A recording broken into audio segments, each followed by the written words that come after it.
Surgery کے تمام انتظامات ہو گئے تھے۔ خالد صاحب کی سرجری شروع ہو گئی تھی، لیکن سرجری کے دوران ہی خالد صاحب اپنی زندگی کے بازی ہار گئے۔ یہ خبر خالد صاحب کے گھرانے پر پہاڑ بن کر ٹوٹی تھی۔ تینوں بہنیں اپنی ماں کے ساتھ لگی رو رہی تھیں۔ خالد صاحب کی وفات کو ایک ہفتہ ہو چکا تھا۔ سبھی محلے والوں نے یہ شور مچانا شروع کر دیا کہ یہ گھر خالی کر دیا جائے۔ یہ محلہ شریفوں کا ہے، یہاں ہماری بھی بہو بیٹیاں ہیں، کیا سیکھیں گی ان لڑکیوں سے؟ ایسا مت کہیں، میں نے ایسا کچھ نہیں کیا۔ بی بی، جب تم اس رات آئی تھی تو سبھی نے تمہارا اجڑا حلیہ دیکھا تھا، اور پھر جیسے 15 منٹوں کے اندر خالد صاحب کو ہاسپٹل پہنچایا گیا، وہ سبھی نے دیکھا تھا۔ آخر کوئی کھچڑی تو پکی تھی۔ ہمیشہ آنکھوں دیکھا سچ ہو یہ ضروری نہیں، کبھی کبھار اس کے پیچھے کچھ اور ہوتا ہے۔ بی بی، یہ زمانہ آنکھوں دیکھے پر ہی چلتا ہے۔ انکل، میں نے ایسا کچھ نہیں کیا جیسے میرے ماں باپ کو شرمندگی ہوتی۔ رامین کو اپنی آواز کھوکھلی لگی۔ جو بھی ہو بی بی، یہ محلہ خالی کرو ورنہ ہم تمہارا سامان باہر پھینک دیں گے۔ نہیں انکل، مجھے تھوڑا سا وقت دے، ہم یہ گھر جلد خالی کر دیں گے، رامین فیصلہ کن انداز میں کہتی اندر کی طرف بڑھ گئی۔ سالم شاہ اپنی زندگی میں مگن ہو چکا تھا۔ رامین خالد کو وہ زیر کر چکا تھا کیونکہ وہ اپنی بے عزتی کا بدلہ لے چکا تھا۔ اب اسے بار بار تڑپائے گا، ایسے یہ سوچ ہی سکون پہنچا رہی تھی کہ اب رامین خالد اس کے پیچھے پیچھے پھریں گی۔ یونیورسٹی میں ایگزام کا سیزن شروع ہو چکا تھا۔ ہر اسٹوڈنٹ اپنے اپنے ایگزام کی فکر لیے ہوئے تھا۔ ان اسٹوڈنٹس کے چہرے پر بھی پریشانی کے آثار تھے جو سارا سیمسٹر پڑھتے نہیں تھے۔ آج اس کا لاسٹ پیپر تھا۔ سارم اپنا لاسٹ ایگزام دے کر جب باہر آیا تو اپنے ڈپارٹمنٹ سے نکلتے ہوئے اس کی نظر نادیہ پہ پڑی تو اسے رامین کی یاد آ گئی۔ اس کا دل کیا کہ کیوں نہ وہ رامین کو تنگ کرے۔ بھئی آخر ایگزامز ختم ہو چکے تھے تو کیوں نہ تھوڑی بہت انجوائمنٹ ہی ہو جائے، اور اگر یہ انجوائمنٹ رامین خالد کے ساتھ ہو تو مزہ ہی آ جائے گا۔ آخر اب تو اس کی سو کالڈ بیوی تھی، اس کا پورا حق بنتا تھا۔ رسمی الگ سلگ کے بعد وہ اصل مدعے پر آئے۔ رامین کہاں ہے؟ وہ تو نہیں آ رہی۔ کیوں؟ ایگزام چل رہے تھے۔ اس نے ایگزامز نہیں دیے؟ کیوں؟ پتہ نہیں، وہ تو کافی ٹائم سے نہیں آ رہی۔ اینول فنکشن پر کہہ رہی تھی آئیں گی، پر تب بھی نہیں آئی، اس کے بعد بھی نہیں آئی۔ نہیں، تم نے اسے کال نہیں کی تھی؟ کی تھی، پر اس کا موبائل آف ہے۔ اب میں چلتی ہوں۔ بات سنو، رامین کا نمبر دو۔ سالم نے کچھ سوچتے ہوئے لے لیا۔ نادیہ نے اسے جو نمبر دیا تھا وہی نمبر اس کے پاس بھی موجود تھا۔ اس نے رامین کا نمبر ڈائل کیا۔ اس کا موبائل سوئچ آف آ رہا تھا۔ سالم کو شدید غصہ آنے لگا۔ وہ اس سے بچ کر کہیں نہیں جا سکتی۔ اگر اسے لگ رہا تھا کہ یونیورسٹی نہ آنے سے اور اپنا نمبر چینج کر لینے سے وہ سالم شاہ سے بچ جائیں گی تو یہ اس کی غلط فہمی تھی۔ رامین نے گھر تبدیل کر لیا تھا۔ وہ لوگ نسبتاً چھوٹے محلے میں آئے تھے کیونکہ وہ اس وقت زیادہ کرایہ دینا افورڈ نہیں کرتے تھے۔ وہ محلہ چھوڑنے سے پہلے ہی اپنا نمبر تبدیل کر چکی تھی۔ اب اس محلے میں کسی کے پاس بھی اس کا نمبر نہیں تھا۔ رامین اپنی پڑھائی کو خیرباد کر چکی تھی کیونکہ اس وقت ان کی فیملی کو کھانے اور چھت کے لالے پڑے ہوئے تھے۔ اپنا گزر بسر کرنے کے لیے وہ محلے کے بچوں کو ٹیوشن پڑھا رہی تھی اور جگہ جگہ اپنی سی وی دے رہی تھی، لیکن کہیں سے بھی مثبت جواب نہ آتا۔ جب کال آ جاتی بھی تو بات نہ بن پاتی کیونکہ وہ لوگ اسے مناسب سیلری نہیں دے رہے تھے۔ وہ لوگ بھی اپنی جگہ درست تھے کیونکہ وہ صرف انٹر پاس تھی، اور ایک انٹر پاس کو کوئی کتنی ہی سیلری آفر کر سکتا تھا۔ سارم اس محلے میں آیا جہاں اس دن رامین کو چھوڑا تھا۔ یہ ایک متوسط طبقے سے تعلق رکھنے والا محلہ تھا۔ یہاں پر رہنے والا کوئی بھی شخص اتنی استطاعت نہیں رکھتا تھا کہ وہ ایلیٹ کلاس کی اس یونیورسٹی میں پڑھے۔ اسے اندازہ ہوا تھا کہ رامین اپنی قابلیت کی بنیاد پر اسکالرشپ پر وہاں پہنچی تھی۔ رامین ایک محنتی لڑکی ہے جو سفارش کی بنیاد پر اس یونیورسٹی تک نہیں آئی تھی۔ وہ دودھ کی دکان پر گیا تاکہ رامین کے گھر کا پتہ چل سکے۔ وہ اندر ہی اندر اس سے اپنا آپ چھپانے کا بدلہ لینے کا ارادہ لے کر آیا تھا۔ وہ کیا سمجھتی تھی کہ وہ اس کے گھر تک نہیں آ سکتا تھا؟ کسٹمرز کے جانے کے بعد دودھ والا اس کی طرف متوجہ ہوا۔ خالد صاحب کا گھر کس طرف ہے؟ دودھ والا اسے حیرت سے دیکھنے لگا۔ دودھ والے کی حیرانی سے اسے لگا جیسے وہ کسی خالد صاحب کو نہیں جانتا۔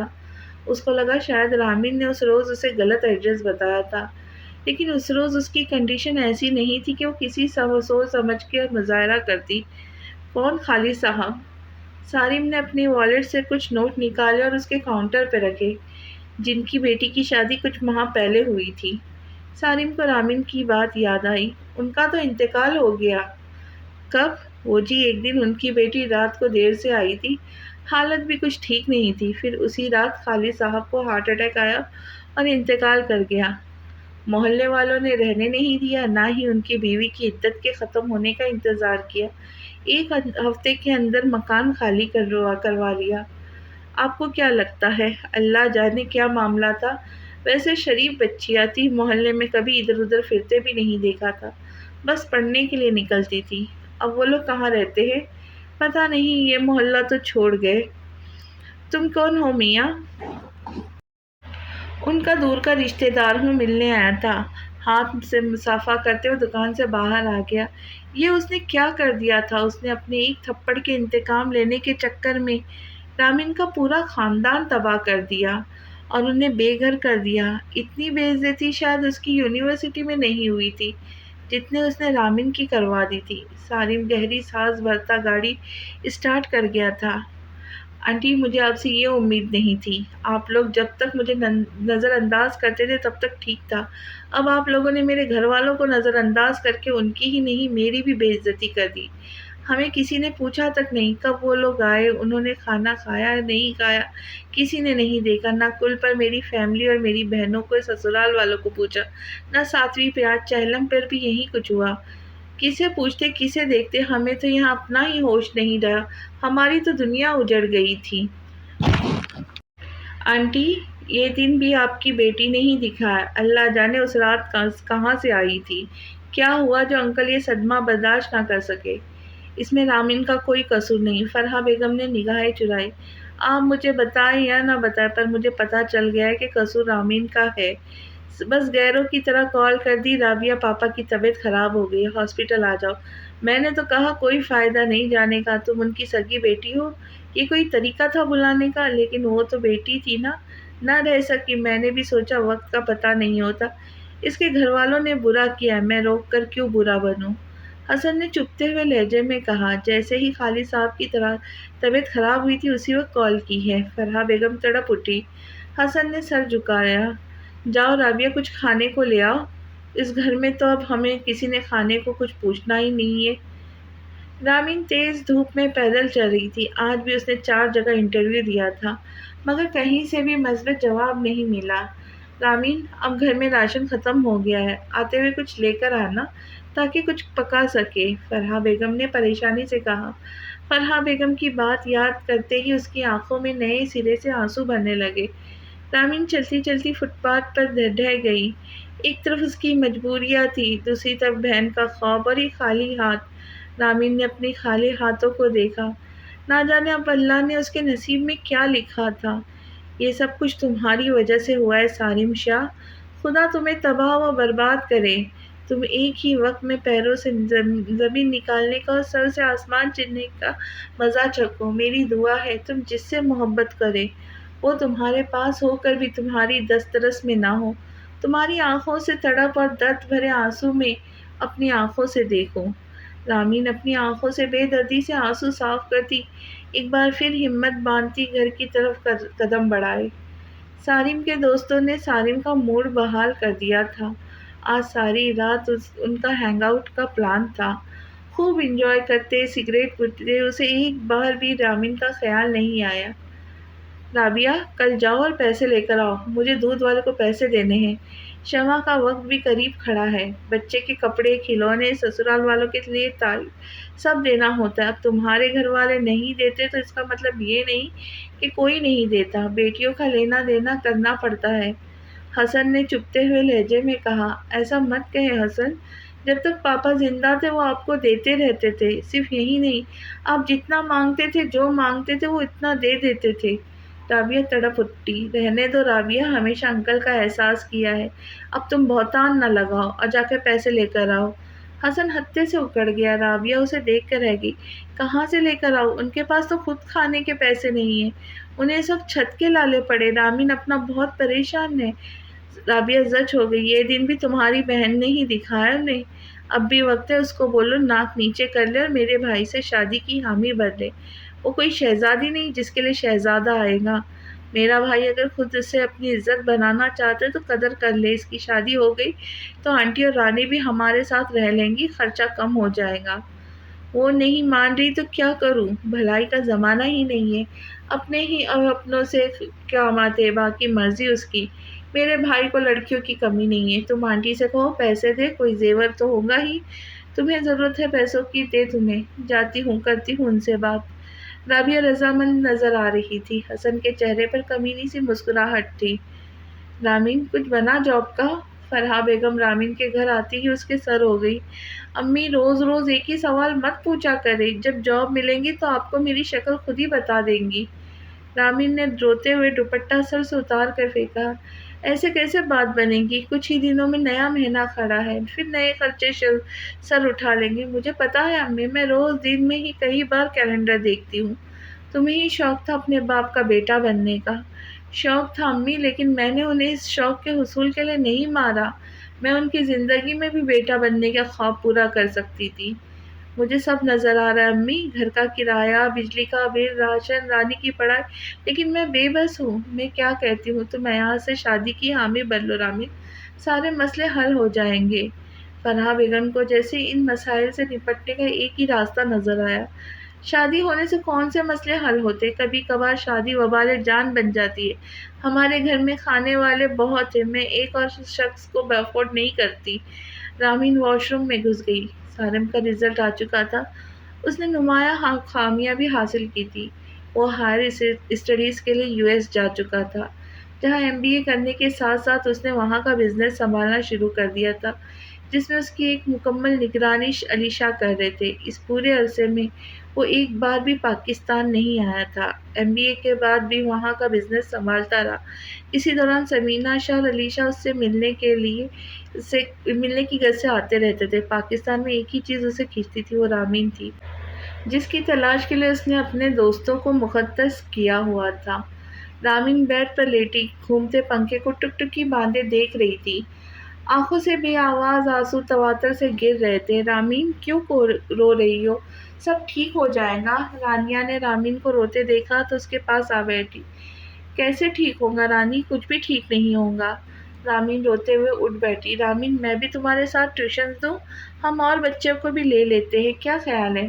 رانی کوئی بچہ یہاں نہیں آتا، یہاں لوگ بچوں کو ایگزامز میں ہی پڑھاتے، ہمارا گزارا صرف ٹیوشنز کے زور پہ ناممکن ہے، اور تم صرف اس وقت اپنی پڑھائی پہ توجہ دو۔ تمہیں میڈیکل کالج میں ایڈمیشن لینا ہے، میں چاہتی ہوں تم اچھے کالج میں پڑھو، کیونکہ ڈاکٹر بننے کا خواب صرف تمہارا ہی نہیں تھا، پاپا کا بھی تمہیں ڈاکٹر بننے کا خواب تھا، اور اب میرا بھی ہے، تو تم بے فکر ہو کر صرف پڑھو۔ رامین نے اسے سمجھایا۔ رامین سب ٹھیک ہو جائے گا نا؟ رانیہ کی آنکھوں سے آنسو نکلے۔ انشاءاللہ۔ رامین نے بہتی آنکھوں سے سر جذبات میں ہلایا۔ رانیہ روتے ہوئے رانی کے گلے لگی۔ سارم شاہ، تم پل پل تڑپو گے، ہمارے آنسو رائے گا نہیں جائیں گے۔ رامین دل میں سارم سے مخاطب تھی۔ سمینہ شاہ اور سارم سے ویڈیو کال پر محو گفتگو تھی۔ تم کب پاکستان آؤ گے؟ میں تمہیں بہت مس کر رہی ہوں۔ سمینہ شاہ نے محبت سے کہا۔ ابھی نہیں مام، ابھی تھوڑا ٹائم لگے گا۔ سارم نے محبت سے انہیں سمجھایا۔ میں 2-3 پروجیکٹس پہ کام کر رہا ہوں، تو ابھی آنا ممکن نہیں۔ میں چاہتا ہوں ایک کے ہسبینڈ کو بھی پتہ چلے کہ میں بلنڈرز کے علاوہ اور بھی بہت خوبصورتی سے مینیج کر سکتا ہوں۔ تم باپ بیٹے کی جنگ میں میرا کیا قصور ہے؟ تم دونوں باپ بیٹا مجھے تنہائی کی مار مارتے ہو، تو ڈارلنگ یہاں آ جائے، آپ کی تنہائی بھی ختم ہو جائیں گی۔ نیکسٹ منتھ میں پروگرام بناتی ہوں، کیونکہ اس منتھ ڈونیشن ایونٹس بہت زیادہ ہے۔ تم بھی اپنا اسکیجول بنا لینا، یہ نہ ہو آفس میں ہی بیٹھے رہو، جب میں آؤں تو بھی تمہارا سارا ٹائم چاہیے۔ سمینہ شاہ نے دھونس سے کہا۔ Okay darling, anything for you, Saarim نے محبت سے مسکراتے ہوئے کہا۔ کافی دیر ان کا سلسلہ کلام جاری رہا۔ رامین گھٹنوں میں سردی آج پھر اپنے سود و ضیاع کے شمار میں مصروف تھی۔ مسئلے تھے کہ آئے دن بڑھ رہے تھے، اور نجات ندارت۔ اس دن کا ایک لمحہ اس کی آنکھوں میں کسی فلم کی طرح گھوم رہا تھا کہ اچانک اس نے جھٹکے سے سر اٹھایا۔ اسے کچھ یاد آیا۔ اپنے پاپا کے ہاسپٹل میں ہونے کے تصور آتے اس نے جھٹکے سے سر اٹھایا۔ اسے کچھ یاد آیا، اسے اس مہربان شخص کا خیال آیا جس نے اس وقت اس کی مدد کی تھی۔ اس شخص کا خیال آتے ہی رامین نے جھٹکے سے سر اٹھایا۔ وہ ننگے پاؤں اٹھ کر وارڈروب کی طرف بھاگی اور اپنا بیگ نکال لائی اور بیڈ پر اپنا بیگ کھول کر الٹا۔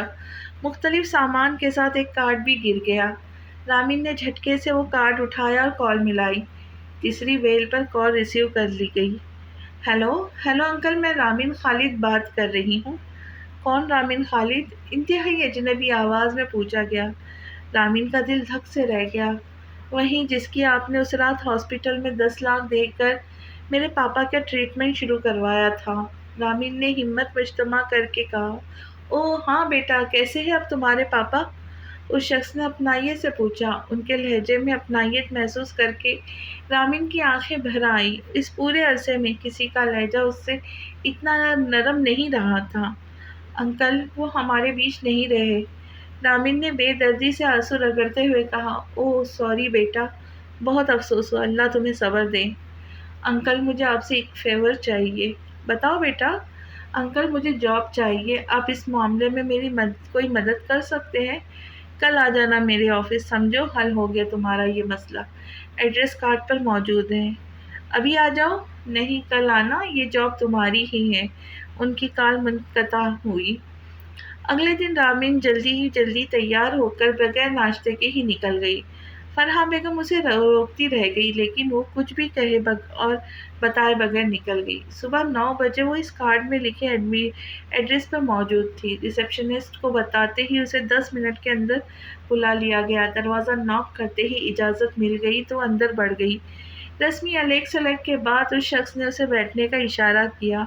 اسے اس کی جاب سمجھانی، آج سے ہی جوائن کرنے کا کہا۔ رامین کے چہرے پہ چمک آ گئی۔ تھینک یو سر، رامین نے مشکور ہوتے ہوئے کہا۔ تم مجھے انکل ہی کہوں گی، اپنائیت کا احساس رہتا ہے، انہوں نے مسکراتے ہوئے کہا۔ ساتھ ڈراور سے ایک پیکٹ نکالا اور اس کی طرف بڑھایا۔ نہیں انکل، تھینک یو، آپ پہلے ہی میرے لیے بہت کر چکے ہیں، رکھ لو، کام آ جائیں گے۔ رامین نے ہچکچاتے ہوئے لے لیے۔ اس شخص نے اپنے مینیجر کو بلایا اور رامین کو سارا کام سمجھانے کی ہدایت دی۔ رامین نے گھر آتے ہی فرحہ بیگم کو سب بتایا۔ وہ لوگ بہت خوش تھے، ان کے حالات اب بدلنے والے تھے۔ رامین کی جاب لگ گئی ہے، فرحہ بیگم نے خوش ہوتے ہوئے بتایا۔ یہ تو بہت اچھا ہوا، اب آپ کے دن بھی سنور جائیں گے۔ لیکن امی، مجھے مت بھولیے گا۔ کیسی باتیں کر رہی ہو؟ فرحہ بیگم نے ٹوکا۔ امی، پاپا کے بعد میں بہت اکیلی ہو گئی ہوں، پھر پاپا کے بعد اس گھر کا نظام رامین سنبھالیں گی، اسے میں جلدی ہی بوجھ لگنے لگوں گی اور عنقریب آپ سے پیسے کا حساب لیں گی۔ رامین ایسی نہیں ہے، آج اسے پیسے ملے سارے مجھے لا کر دیے ہیں۔ امی، مجھے پیسوں کی ضرورت ہے، مجھے دے دے۔ مالک مکان کو اس نے فون کر دیا ہے، بہت کان کھا رہا ہے، فرحہ بیگم نے عاجز آتے ہوئے کہا۔ امی، وہ تو جب سیلری آئے گی تو دے جا سکتے ہیں، آ کر لے جاؤ، میں رامین سے کہہ دوں گی۔ سالم کے شب و روز سست روی سے گزر رہے تھے۔ آج وہ پھر بیچ پر آیا تھا، رومی سے باتوں میں مصروف تھا۔ رامین کی تصور سے باتیں کرتے وہ کب رومی بن گئی اسے خود بھی پتہ نہیں چلا۔ آج اس کی فلائٹ تھی، وہ 5 سال بعد پاکستان واپس جا رہا تھا۔ اسے رومی کو ڈھونڈنا تھا، اس کی تڑپ دن بدن بڑھ رہی تھی۔ رومی، اب تم مجھ سے نہیں بچ سکتی، میرے ایک ایک دن کی تڑپ کا حساب دینا ہوگا۔ سالم انتقامی انداز میں رامین سے مخاطب ہوا۔ امی، مالک مکان آدھے گھنٹے تک آ رہا ہے، اسے کرایہ دے دیجیے گا۔ رامین کندھے پر بیگ ڈالتی باہر آئی۔ اسے منع کر دو، وہ رابعہ لے گئی۔ امی، مالک مکان کی کال آئی ہے، وہ آدھے گھنٹے میں آ رہا ہے۔ رامین نے بھیگی آنکھوں سے انہیں دیکھا۔ آپ نے کیوں دیے؟ میں نے آپ کو کہا بھی تھا، جب سیلری آئے گی تو دے دینا۔ رامین، رابعہ کو ضرورت تھی، اب تم اس طرح مت کرو، کر دو، منع نہ آئے، آ کر بہت بولتا ہے۔ فرحہ بیگم ہتھے سے اکڑ گئی۔ رامین نے روتے ہوئے موبائل نکالا اور کال ملائی۔ انکل، کچھ دن رک جائے، جیسے ہی سیلری آئے گی میں آپ کو دے دوں گی۔ رامین نے خود کو کمپوز کرتے ہوئے کہا۔ انکل، میں دے دوں گی۔ انکل، میری بات انکل، دوسری جانب موجود شخص یقیناً بہت بول رہا تھا اور رامین کو بولنے نہیں دے رہا تھا۔ رامین اسی طرح بات کرتی روتے ہوئے باہر نکل گئی۔ فرحہ بیگم سر جھٹک کے رہ گئی۔ انکل، میم آپ سے ملنے آئی ہیں۔ رامین ایک سوبر سی عورت کے ساتھ اندر آئی جو بلو کلر کی ساڑی پہنے، کانوں میں ڈائمنڈ سیٹ پہنے، کندھے تک آتے بالوں کو کھلا چھوڑے پر اعتماد چال چلتی رامین کے پیچھے ہی آفس میں آئی۔ بہت اچھا کیا بیٹا، انہیں تم نے آنے دیا۔ اگر تم نے انہیں یہاں آنے نہ دیتی تو یہ مجھے گھر میں داخل نہ ہونے دیتی، اس کے باس نے ہنستے ہوئے کہا۔ رامین بھی ہنس پڑی۔ اب میرا بیٹا اچھی سی کافی بھیجو تاکہ انہیں بھی پتا ہو کہ رامین کتنے اچھے سے کافی پلاتی ہے۔ جی انکل۔ رامین آفس سے نکل گئی۔ رامین کی زندگی ایک ڈگر پر چل پڑی تھی۔ اس کی سیلری بہت زیادہ نہیں تھی لیکن ضرورت پوری کرنے کے لیے کافی تھی۔ اس کی چادر بس اتنی ہی تھی کہ تن ڈھانپا جائے، لیکن وہ سر ڈھانپتی تو کبھی پاؤں۔ اس کی زندگی بہت خوشحال نہ سہی لیکن پرسکون ہو گئی تھی۔ سارم، اب تم آفس جوائن کر لو اور اپنی لائف کو سیریس لو، سمینا شاہ سارم کو سمجھا رہی تھی۔ جب تمہارے ڈیڈ تمہاری ایج میں تھے تو میرے ہاتھ میں تم تھے۔ سمینا شاہ نے ہنستے ہوئے اس کے بال بگاڑے۔ ریئلی ہاؤ سویٹ، آپ کو پوتا چاہیے؟ سارم نے شرارت سے کہا۔ پہلے بہو چاہیے۔ سمینا شاہ نے ہنستے ہوئے اس کے گال پر تھپڑ مارا۔ بہو نے بھی آ کر پوتا ہی دینا ہے؟ باز آؤ سارم، مجھے بہو چاہیے۔ آج کے اس ایونٹ میں اپنے لیے یہ لڑکی ڈھونڈوں؟ مام، آپ کو پوتا مل جائے گا۔ علی اسے دیکھو کیا کہہ رہا ہے، اسے سمجھاؤ۔ سمینا، تم نے اس کو جو بات کہی ہے اس کے بعد اس کو کچھ اور ہی سمجھ آئے گا۔ اب کچھ نہیں ہو سکتا، علی شاہ نے ہنستے ہوئے کہا۔ سارم بھی ہنستے ہوئے وہاں سے چلا گیا۔ علی یہ کیا کرتا ہے، ہر بات کا الٹا مطلب؟ سمینا شاہ پریشان ہو گئی۔ سمینا، تمہیں اگر اسے کچھ سمجھانا ہے تو بات صرف شادی تک رکھتی۔ یہ پوتے کا سوچا چھوڑ کر تم نے خود اپنے پاؤں پر کلہاڑی ماری۔ اب کیا کرے گا یہ؟ سمینا شاہ علی شاہ کو دیکھ کر رہ گئی۔ سارم کو گاڑی ڈرائیو کرتے ہوئے ایسا لگا جیسے سبزی کے ایک ٹھیلے کے پاس رامین کھڑی ہے۔ وہ گاڑی یو ٹرن لیتا وہاں پہنچتا جہاں اب کوئی نہیں تھا۔ بابا، یہاں ایک لڑکی تھی، وہ کس طرف گئی ہے؟ سارم نے بے تابی سے پوچھا۔ وہ اس طرف گئی ہے، بابا نے اشارہ کرتے ہوئے راستہ بتایا۔ سارم اندھادھند اس طرف بھاگا جہاں وہ لڑکی جاتی نظر آ گئی۔ رامین! سارم نے آواز لگائی۔ رامین! سارم نے بے چینی سے پکارا۔ اس لڑکی نے پلٹ کر دیکھا۔ جی؟ سوری، مجھے لگا آپ رامین ہیں۔ لڑکیوں سے بات کرنے کا یہ بہت پرانا طریقہ ہے۔ آپ مجھے غلط سمجھ رہی، میری بیوی رامین ناراض ہو کے گھر چھوڑ کر چلی گئی ہے۔ سارم کے منہ سے بے اختیار وضاحت نکلی۔ تو آپ اس کے گھر جائیں، وہ آپ کو سڑکوں پر نہیں ملیں گی۔ اس لڑکی نے شاید یقین نہیں کیا تھا۔ سارم کا موبائل اسی وقت رنگ ہوا۔ یس ڈیڈ۔ سارم شاہ، تمہیں پاکستان آئے 1 ماہ سے زیادہ عرصہ ہو چکا ہے اور تم اب تک آفس نہیں آئے۔ اتنی غیر ذمہ داری تو تم نے USA میں بھی نہیں دکھائی جب تم USA میں اکیلے تھے، علی شاہ نے ڈپٹتے ہوئے کہا۔ آ جاتا ہوں ڈیڈ۔ سارم نے گہری سانس لی۔ جلدی پہنچو۔ ابھی؟ سارم حیران ہوا۔ جی بالکل ابھی۔ علی شاہ نے کال منقطع کر گئے۔ جب سے وہ کراچی شہر آیا تھا اس نے کراچی کا چپا چپا چھان مارا تھا لیکن رامین نہیں ملی تھی۔ انکل، یہ آپ کی فائل۔ رامین نے آ کر ان کی طرف فائل بڑھائی۔ 1 گھنٹے بعد آپ کی بورڈ آف ڈائریکٹر کے ساتھ میٹنگ ہے، اس کے بعد آپ کو سائٹ وزٹ کرنا ہے۔ رامین مدھور سی آواز میں انہیں اسکیڈول بتا رہی تھی۔ تھینک یو بیٹا۔ Meet my son my life, Saarim Ali شاہ۔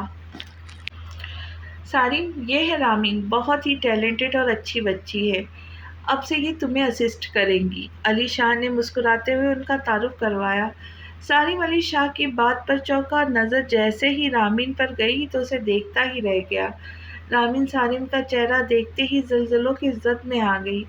اسے لگا آفس کی چھت اس پر گر گئی ہے اور اسے علی شاہ کی آواز آنا بند ہو گئی۔ Any problem? علی شاہ نے ان دونوں کے چہرے کو دیکھا تو پوچھ بیٹھا۔ نہیں ڈیڈ، سارم نے سنبھلتے ہوئے کہا۔ رامین کی زبان تالو سے چپک گئی۔ سارم، تمہیں کوئی اعتراض ہے؟ علی شاہ نے خدشے کے تحت پوچھا۔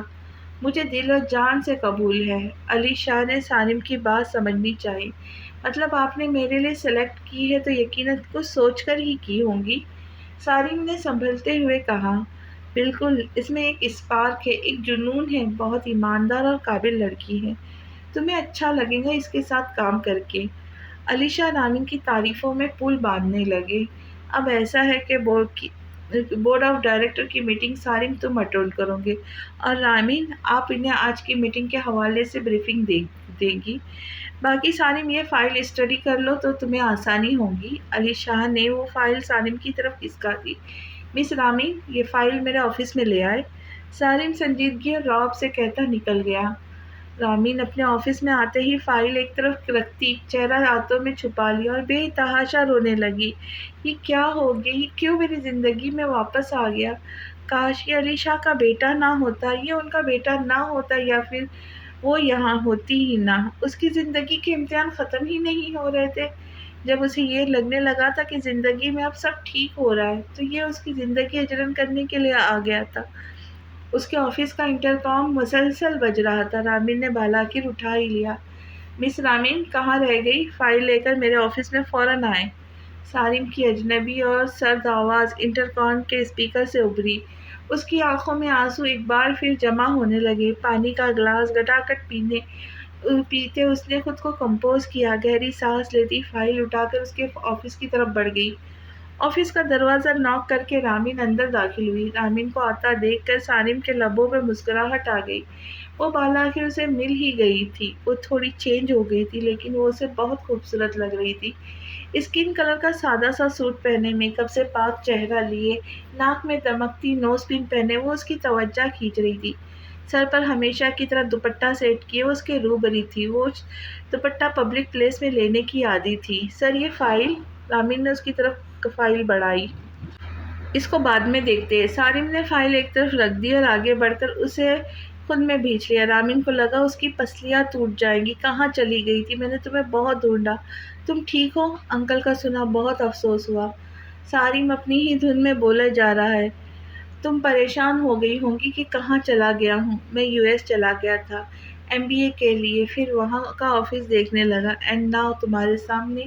سالم نے ہاتھ پھیلا کر کہا، کیا ہوا؟ کچھ بول کیوں نہیں رہی؟ مجھے ڈیورس چاہیے۔ میری امی میری شادی کرنا چاہتی ہے۔ رامین نے خود کو کہتے سنا۔ رامین کے منہ سے غیر متوقع بات سن کر سالم نے بے یقینی سے دیکھا، پھر اس کے تاثرات پتریلے ہو گئے۔ ناممکن، سالم نے خردرے لہجے میں کہا۔ مس رامین، مجھے آفس ٹائمنگ میں پرسنل گفتگو نہیں پسند۔ ناؤ لیو پلیز، میری بات۔ رامین کی آنکھوں سے دو موتی پلکوں کی باڑ توڑ کر باہر آئے۔ آؤچ! سالم دہاڑا۔ رامین نے آؤ دیکھا نہ تاؤ وہاں سے بھاگ گئی۔ اس کے جاتے ہی سالم نے ہاتھ مار کر ساری فائلز زمین پر پھینک دی۔ کیا سالم کے دل میں سچ میں رامین کے لیے محبت پیدا ہوئی ہے؟ کیا ہوگا اب سالم کا رویہ رامین کے ساتھ؟ کیا رامین سالم کو معاف کر پائیں گی؟ ان سوالوں کا جواب پانے کے لیے ملتے ہیں اگلی قسط میں۔ تب تک کے لیے خوش رہیں، خوشیاں بانٹیں، چینل کو سبسکرائب کریں، لائک کریں، شیئر کریں اور اچھے کمنٹ کر کے حوصلہ افزائی کریں۔ اللہ حافظ۔